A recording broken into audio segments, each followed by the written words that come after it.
tutorial ay ito ang ipapakita ko sa inyo. Hindi, ito talaga.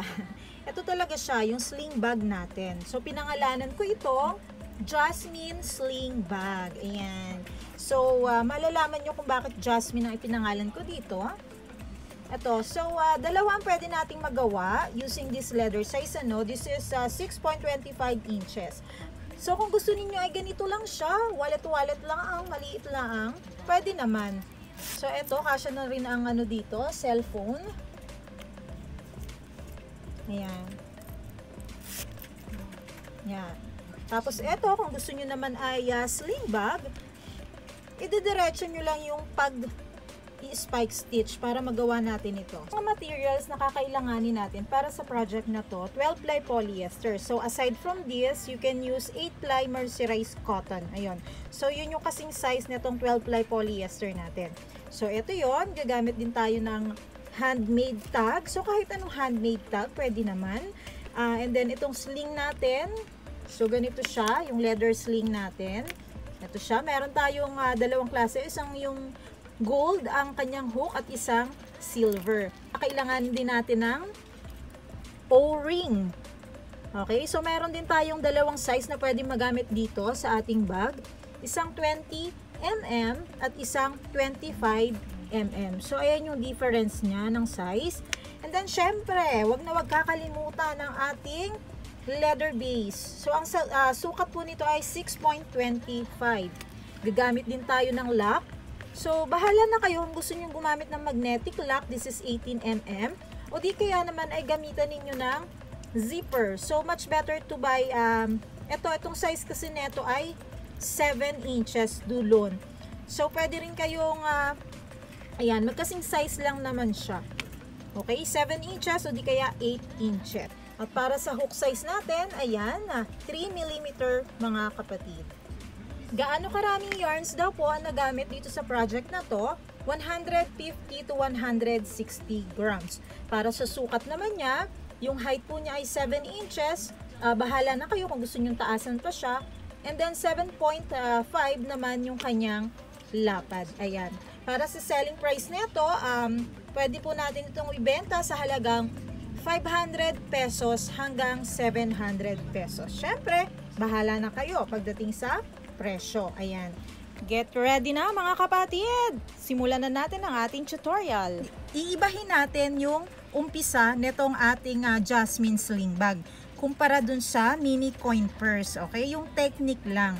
So, instead of starting here, dito tayo magi-start. Okay? Dun sa kasunod nitong dulong butas natin. So, ito siya.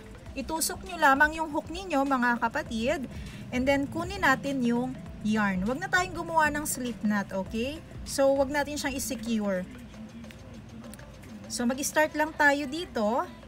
Hawakan nyo na lang yung yarn sa likod para hindi siya matanggal, okay? So, gagawa tayo ng one long single crochet here.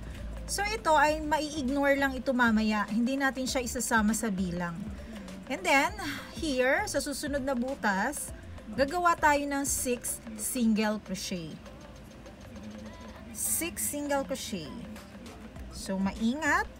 Kailangan po ay, ayan, kailangan ay nandito ha. Make sure na nandito yung 1 single crochet natin at hindi nandito sa kung saan dito sa part na to. Kasi kapag ganun ang ginawa ninyo, hindi ito lumugar dito, magkakaroon ng problema yung design ng itsura ng bag nyo, magiging tabingi siya. Okay? So, may mga case po na ganun. So, from here, ayan, we have 1 single crochet na rito sa ating dulo. And then, gagawa pa tayo ng 5. So, 1. Iganyan nyo siya para gumilid siya. Saka mo siya kunin. 2.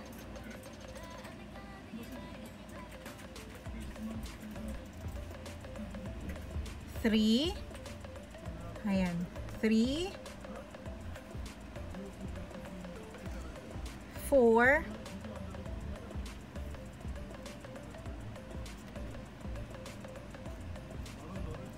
5, and 6. Okay? So, ganito yung gagawin natin. 6 lamang dito. dun sa ating mini coin purse, 8 yung nandito natin, sa magkabilang dulo. So this one is tig 6 lamang tayo. Tig 6 lamang yung gagawin natin. Para dun sa isang design din na hindi ko nagagawa ng tutorial since pareho lang naman yung diskarte. Ito lang yon, yung smaller version ng ating wallet. So ito yung leather base is 4.5. So ganito lang din po yung pattern natin. Okay? Naiba lang yung size para doon sa mga gustong gumawa ng cute na wallet na ito. Ayan. So yung dulon, 7 inches ito, pinutol ko lang din. Sayang, no? No choice ako, mga sisi. Ang ganda nitong zipper na to eh. Ayan. So ang ganda-ganda. Taray. So, ayun, commercial. So, 4.5 itong leather base natin na ito at ito naman ay 6.25 inches. So, parehong-pareho lang. So, continue tayo. Dito sa susunod na 1, 2, 3, 4, 5, 6, 7, 8, 9, 10, 11, 12, 13, hindi kasama yung last na hole na yon, tigda dalawang single crochet lamang po. So, yun lang, easy lang. Kung nasundan nyo na yung mga tutorial ko mula saan? Ayan, mula doon sa fortune cookie, napakadali na lang po ito. 2, 1 and 2. Ayan. 1 and 2. So magkita-kita po tayo dito sa part na ito. Ayan, natapos na natin gawin yung ating mga side holes. Dito naman tayo sa last. So, ganun din. Let's make 6 single crochet. So, isa-side nyo na ganyan ha. Ayan, ganyan. Tapos saka nyo kunin ang hook. And make sure na maiilapit mo tong stitch na to dito sa last, dito sa loop na nasa hook mo. Ayan, para hindi malaki yung gap. So, we have 1,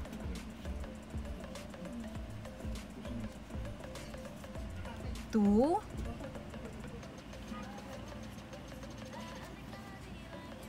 3, 4, 5,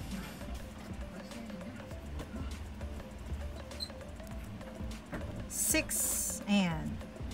So, ayan. 6. Dahil tigda dalawa dito, kailangan din natin ng tigda dalawang single crochet dito sa kabilang side. So, pakita ko lamang itong susunod na hole.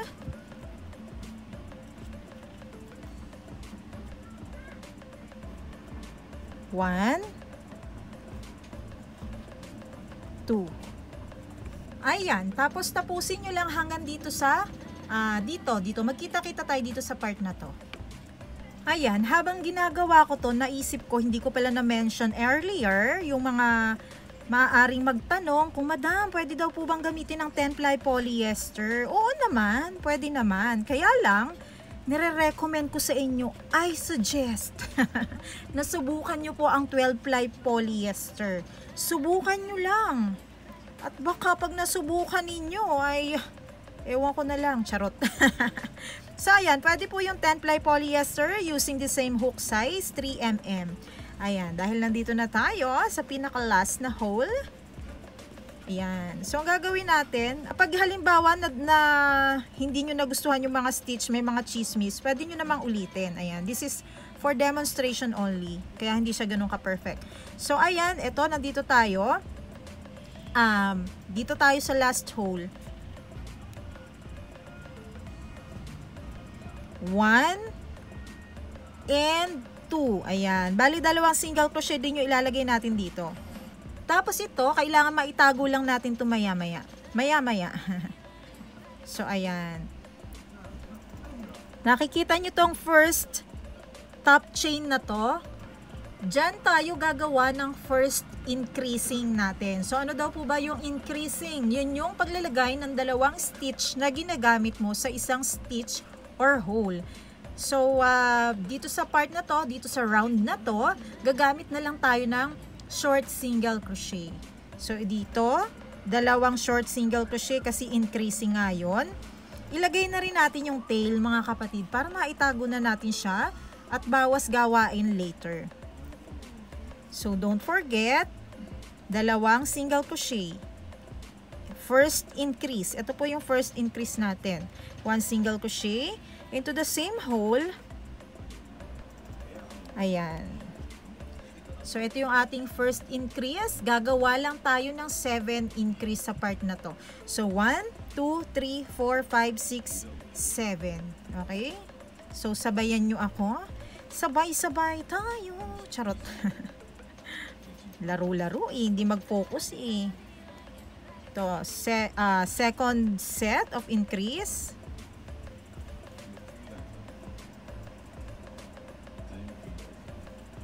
Three.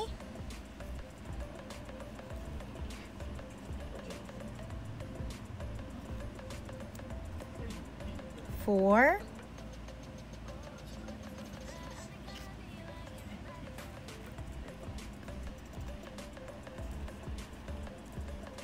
5.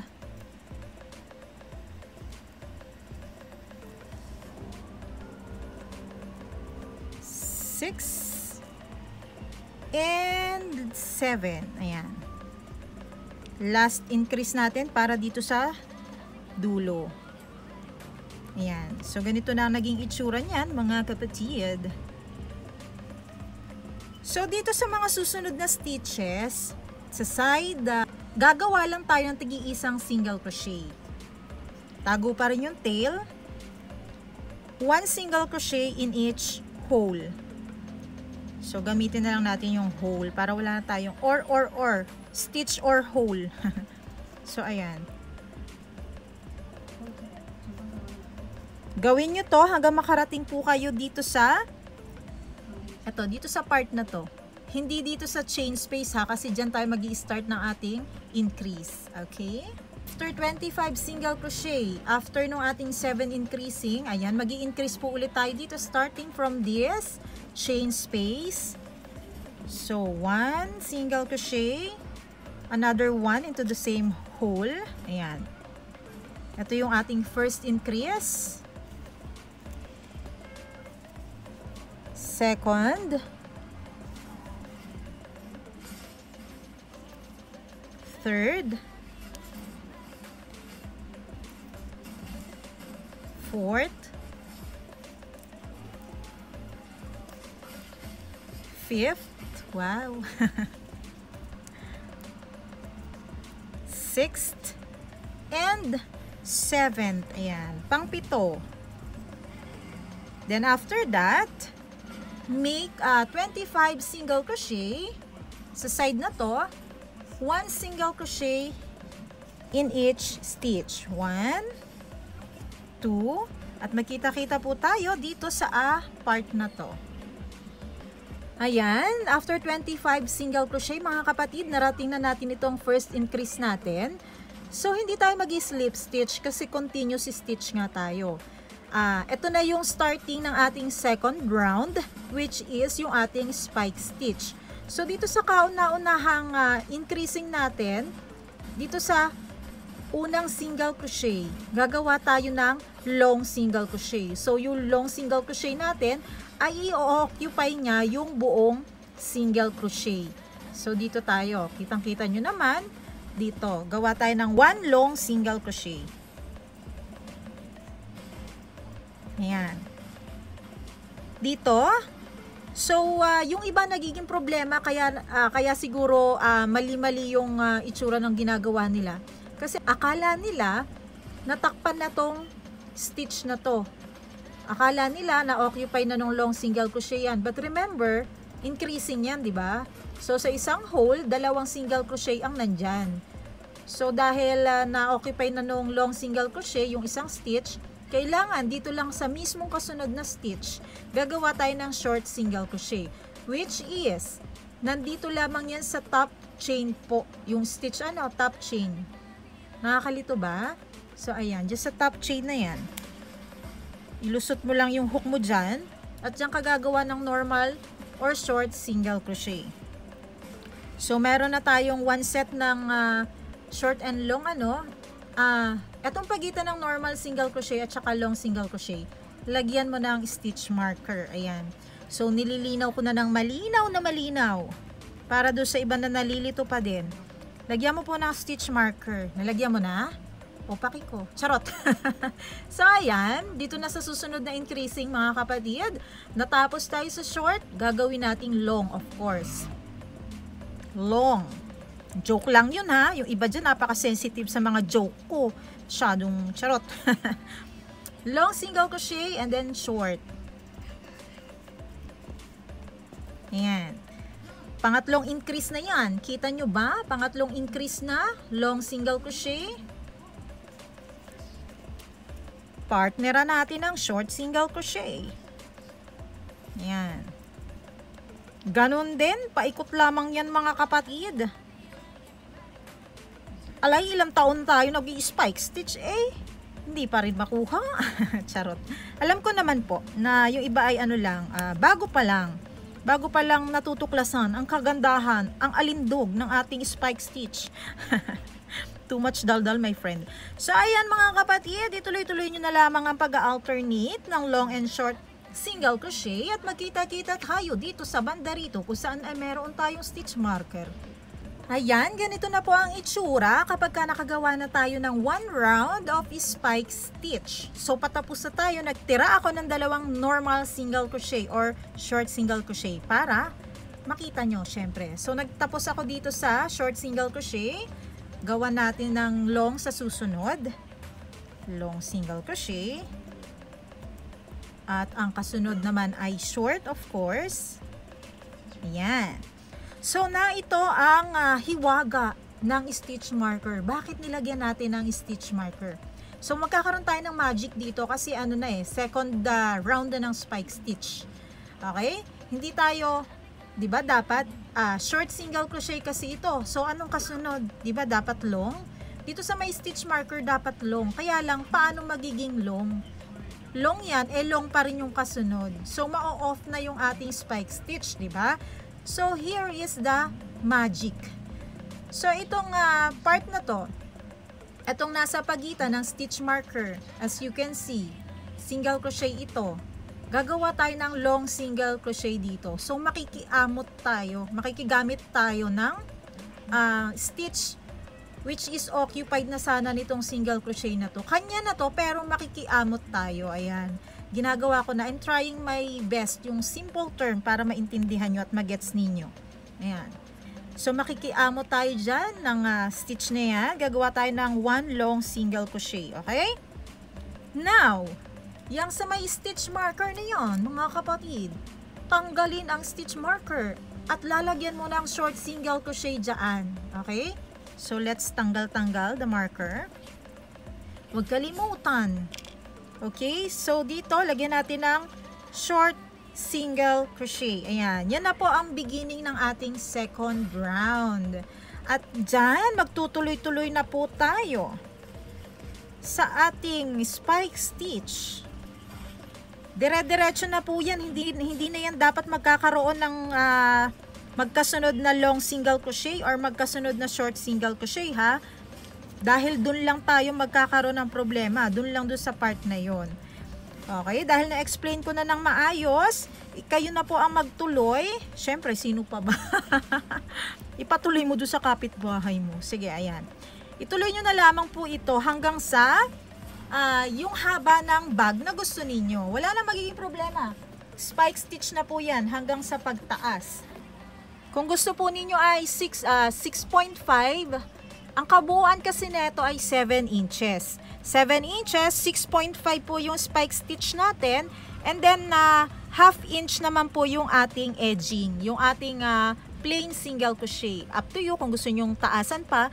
Pero wag nyong kakalimutan na mag-edge pa tayo ng half inch. Okay? Baka masiyahan naman kayo masyado sa spike stitch, tumaas. Pwede rin naman. Pwede rin po siyang gawing iPad cover ha. Kasya din po yan. So, ayan. Napakaganda. Habaan nyo na lang, syempre, kung gusto nyo mas mahaba talaga. Swak na swak ang ating iPad dyan. Yon. Okay?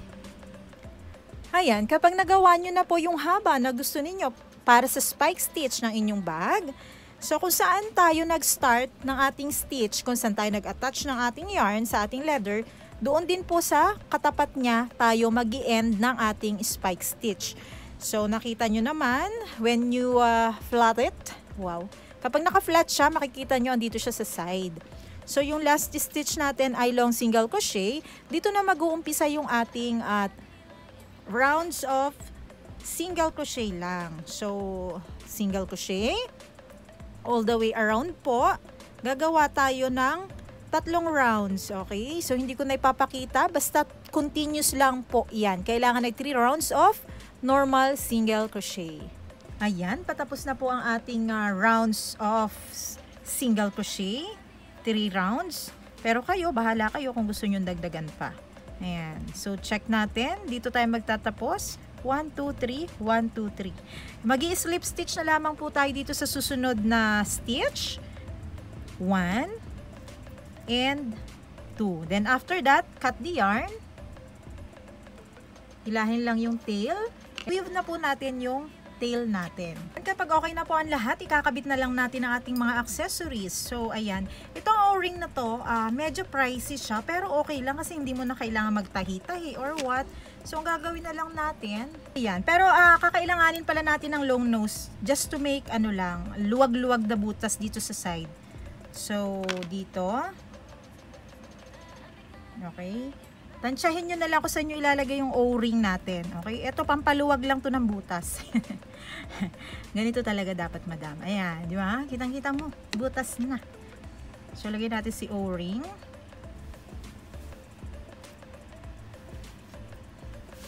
Ayan, ganun din doon sa kabilang. Butasan mo lang. Ayan. Ingat syempre, pag naramdaman ninyong ayaw pumasok ng long nose, ibig sabihin sumabit yung thread. Ayusin nyo, huwag nyo i-force. At pag may isa lang dyan ang napigtas, ay tapos ang ligaya.